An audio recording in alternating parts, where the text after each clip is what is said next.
Pemirsa, demikian tadi berita pilihan Ayu Sore bersama saya Syafaati Suryo. Dan saya Davi Pratama. Pemirsa, tolak relokasi ratusan pedagang pasar Larangan Sidoarjo, Jawa Timur menggelar unjuk rasa di gedung DPRD Sidoarjo. Demonstrasi diwarnai aksi saling dorong antara pedagang dan petugas Satpol PP.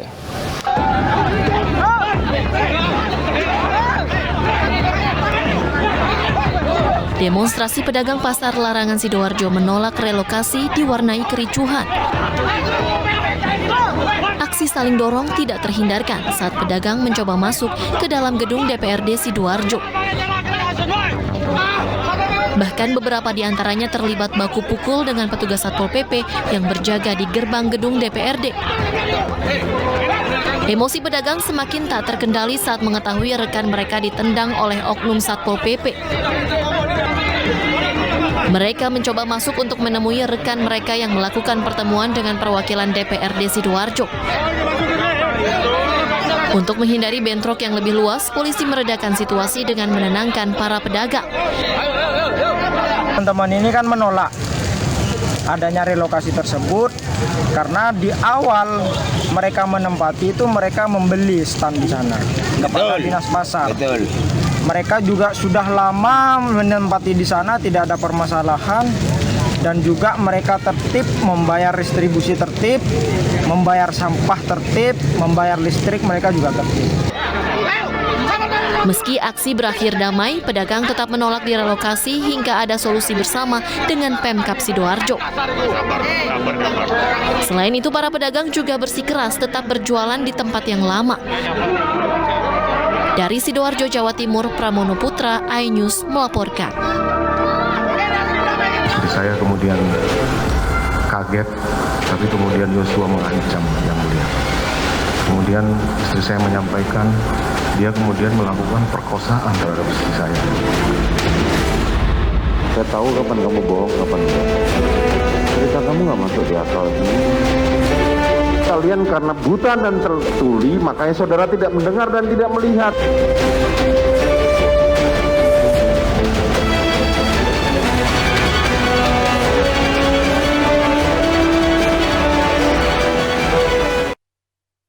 Pemirsa, Jaksa Penuntut Umum menanggapi pledoi yang sebelumnya dibacakan Putri Chandrawati. Jaksa minta hakim menolak seluruh dalil pembelaan Putri dan menetapkan Putri terlibat pembunuhan berencana Yosua Huta Barat.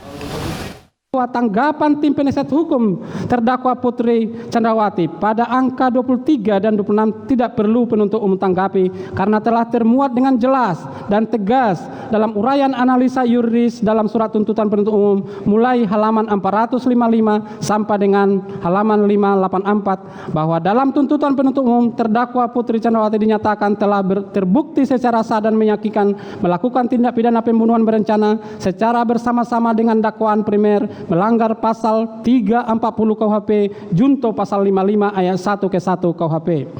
Tanggapan penasihat hukum mengenai sekalipun tim penasihat hukum berpendapat terdakwa tidak terbukti secara sah dan meyakinkan. Namun apabila majelis hakim berpendapat lain, kami perlu menyampaikan hal-hal yang meringankan yang sepatutnya diperhatikan dan dipertimbangkan oleh majelis hakim yang terhormat dalam memutus perkara pidana aku.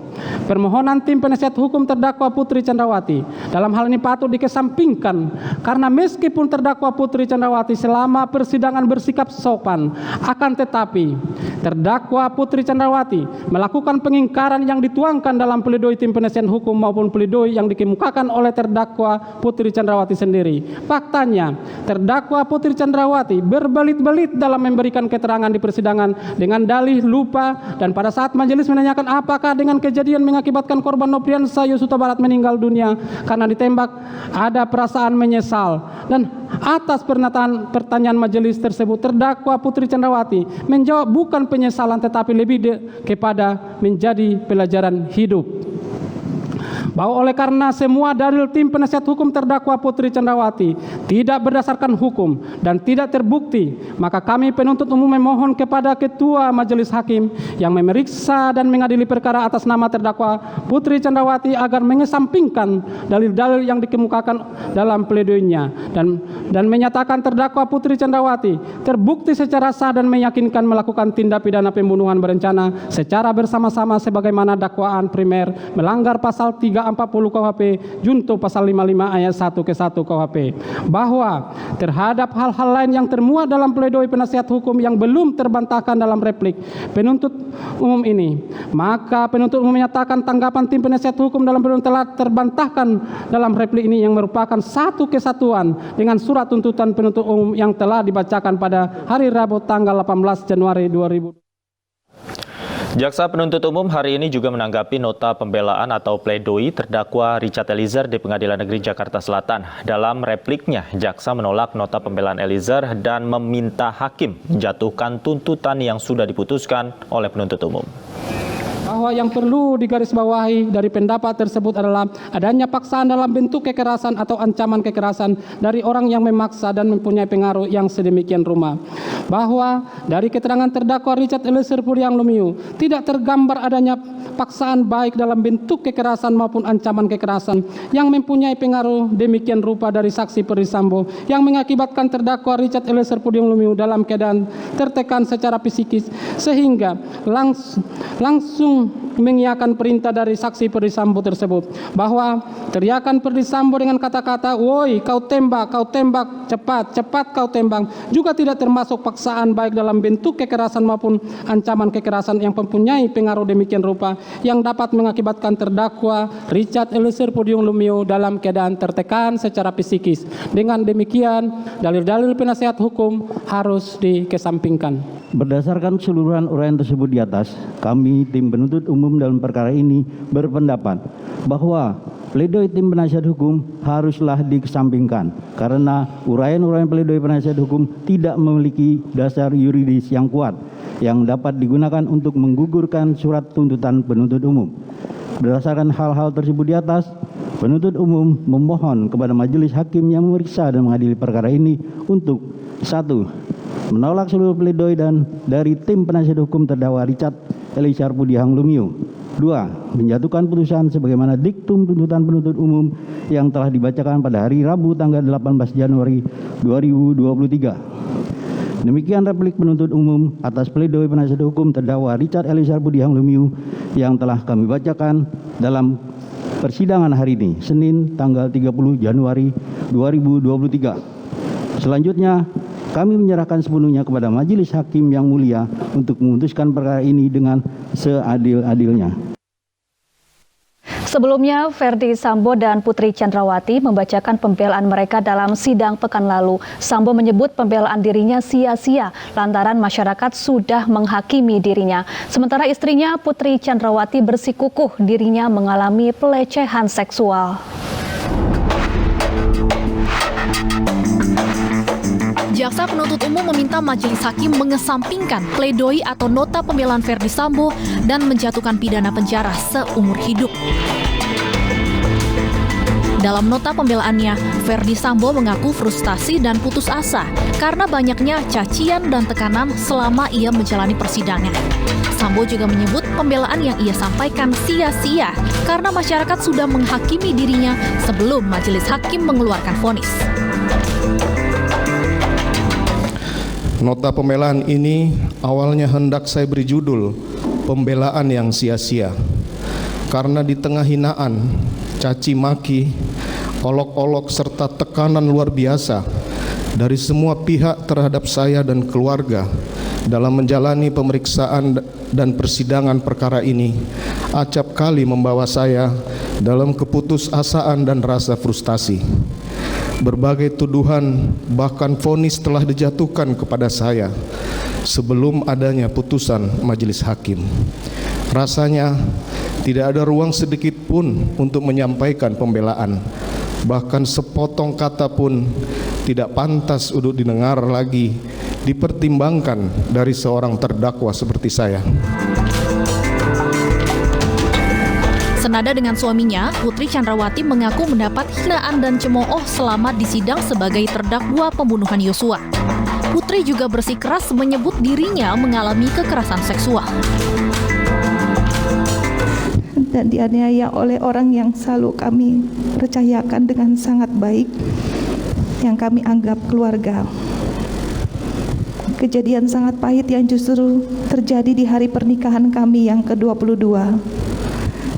Di sisi lain, jutaan hinaan, cemooh, bahkan penghakiman telah dihujamkan kepada saya. Bahkan dalam perjalanan setelah persidangan, saya melihat dari mobil tahanan banyak spanduk berisi makian dan paksaan agar majelis hakim menjatuhkan hukuman-hukuman yang menakutkan. Hukuman yang tidak sanggup saya bayangkan. Tidak sedikit pun pernah terpikirkan peristiwa memalukan ini terjadi merenggut paksa kebahagiaan kami. Seringkali saya merasa tidak sanggup menjalani kehidupan ini lagi. Namun saya bersyukur ingatan tentang pelukan, senyuman, bahkan air mata suami dan anak-anak menolong saya ketika dunia seolah tak lagi menyisakan sedikit pun harapan akan keadilan. Begitu juga bayangan tentang apa yang diajarkan almarhum ayah saya puluhan tahun lalu untuk tetap tegar menjalani kehidupan. Majelis hakim yang mulia, kalaulah saya boleh berharap, jika Tuhan mengizinkan, semoga saya bisa kembali memeluk putra-putri saya. Pelukan yang paling dalam, merasakan hangat tubuh mereka dalam kasih sayang seorang ibu. Sementara itu dalam nota pembelaannya, Richard Eliezer meminta maaf kepada sejumlah pihak, mulai dari orang tua almarhum Brigadir Yosua hingga Kapolri. Eliezer juga menyampaikan ia merasa diperalat oleh Sambo atas apa yang terjadi. Di usia saya ini tidak pernah terpikirkan ternyata oleh atasan saya, di mana saya bekerja memberikan pengabdian kepada seorang jenderal berpangkat bintang 2 yang sangat saya percaya dan saya hormati, di mana saya yang hanya seorang prajurit rendah berpangkat barada yang harus mematuhi perkataan dan perintahnya.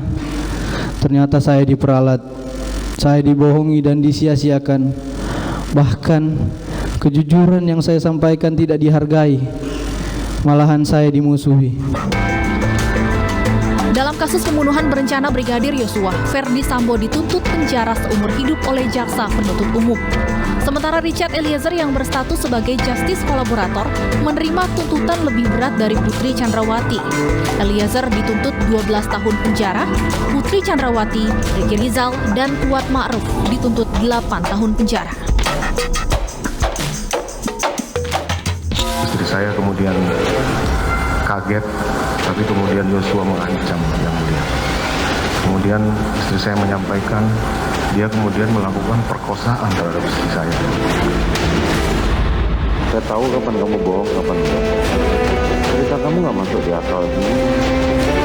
Kalian karena buta dan tertuli, makanya saudara tidak mendengar dan tidak melihat.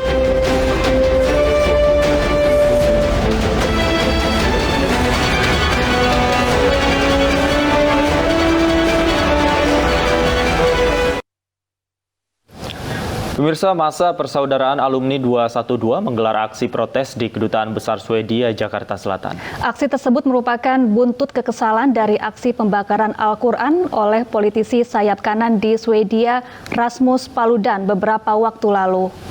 Aksi demo digelar Persaudaraan Alumni 212 bersama sejumlah elemen ormas Islam lainnya memprotes tindakan seorang politikus di Swedia yang membakar Al-Quran.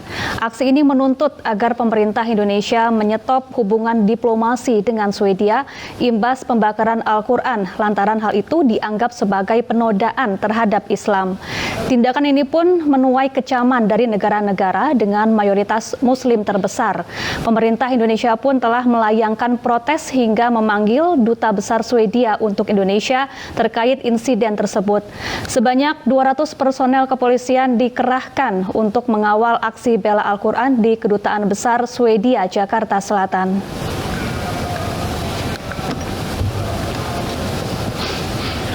Dan untuk mengetahui situasi terkini terkait aksi bela Al-Quran, kami telah terhubung dengan rekan kami Kevin Pakan di Kedutaan Besar Swedia. Selamat sore, Kevin. Apakah hingga sore hari ini demonstrasi masih berlangsung? Ya, Ya, selamat sore Davi, Syafa, dan juga pemirsa. Untuk kondisi terkini, tepatnya pada saat ini saya melaporkan bahwa untuk aksi bela Al-Quran yang digelar oleh persaudaraan alumni atau PA 212 ini masih terus dilakukan, tepatnya di depan gedung Kedutaan Besar Swedia. Dimana memang kalau kami melihat Davi, Syafa, dan pemirsa, untuk situasi pada saat ini untuk kondisi dalam menyampaikan aspirasi mereka ini cukup kondusif, karena memang kami melihat bahwa ini para demonstran ini mengikuti setiap aturan-aturan ataupun juga penjagaan yang dilakukan oleh pihak kepolisian. Nah, memang baru saja Davi, Syafa, dan pemirsa, sekitar 10 menit yang lalu ini perwakilan dari masa aksi diperbolehkan begitu untuk bertemu dengan pihak dari Kedutaan Besar Swedia. Tepatnya tadi langsung diberikan delegasi dari masa aksi demonstran. Dalam hal ini adalah Sekretaris Majelis Syuro PA 212 Selamat Marif, yang memang tadi langsung masuk ke dalam gedung Kedutaan Besar Swedia dan juga langsung bertemu dengan wakil dari Kedutaan Besar Swedia, di mana tadi juga sempat dikatakan bahwa pihak dari masa aksi ini setidaknya membawa surat pernyataan resmi terhadap sikap dari sejumlah ormas maupun juga elemen masyarakat, terutama yang memang ini merasa dirugikan dengan adanya aksi pembakaran Al-Quran yang dilakukan oleh politikus yang memang dianggap ini berseberangan atau anti-Islam begitu, di mana dinyatakan bahwa nantinya pihak dari masa aksi akan menyampaikan sejumlah tuntutan, yang mana tadi langsung disampaikan pula oleh Sekretaris Majelis PA 212 Selamat Marif, yang menyatakan bahwa ini tidaklah akan mengutuk atau mengecam secara keras dari pemerintahan Swedia. Namun pihaknya ingin adanya aksi nyata, tindakan tegas begitu dari pemerintah untuk bisa memproses dari politikus yang dianggap ini berseberangan atau anti-Islam yang telah membakar Al-Quran di Swedia, untuk bisa ditindak secara tegas dan juga bisa dilakukan proses hukum yang berlaku di sana. Karena tadi disampaikan juga bahwa dalam orasinya begitu kami mendengarkan bahwa bila dari aksi politikus yang berseberangan atau anti-Islam ini rencananya dirinya akan melakukan pembakaran Al-Quran setiap hari Jumat pada pukul 2 siang. Untuk itu bila aksi ini atau rencana ini tidak dihentikan oleh pemerintah Swedia melalui Kedutaan Besar Swedia di Indonesia, ini pihak dari masa aksi di sini mengatakan bahwa akan terus melakukan tindakan demonstrasi setiap hari Jumat pada saat ini. Tentu diharapkan Davi dengan adanya aksi demonstrasi ini dapat menjadi salah satu bahan pertimbangan dari pemerintah Swedia yang ada di Indonesia. Davi dan juga Syafa. Ya, terima kasih Kevin Pakan langsung dari depan gedung Kedutaan Besar Swedia, dan selamat bertugas kembali. Satu prajurit TNI korban jembatan putus di Pegunungan Bintang, Papua Pegunungan ditemukan dalam kondisi meninggal dunia. 3 korban lainnya masih dalam pencarian. Informasinya usai jeda, tetaplah bersama kami.